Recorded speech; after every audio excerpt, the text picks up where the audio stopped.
మీకు తెలుసా అర్జునుడి రథంపై హనుమంతుని జెండా ఎందుకుండేదో? అది కేవలం ఒక చిహ్నం కాదు. అది మహాభారత యుద్ధానికి ముందే హిమాలయాల్లో జరిగిన ఒక ప్రతిజ్ఞ. వనవాస కాలంలో భీముడు ఒక దివ్య పుష్పాన్ని వెంబడిస్తూ అడవిలోకి వెళ్ళాడు. ఆయన అడుగుల ధ్వని కొండల్ని కంపించేసింది. అప్పుడు అతని మార్గాన్ని అడ్డగించినవాడు ఒక వృద్ధ వానరం. తొలగు అని భీముడు గర్జించాడు. ఆ వానరం మృదువుగా అన్నాడు, నాకు వయస్సు ఎక్కువ. నిన్ను ఆపే ఉద్దేశం లేదు.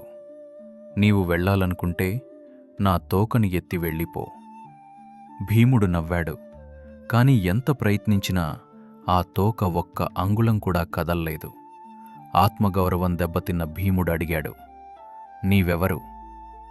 ఆ వానరం చిరునవ్వుతో ప్రకాశిస్తూ అన్నాడు, నేను హనుమంతుడు, వాయుదేవుని కుమారుడు, నీ అక్కచెల్లెదరుడిని.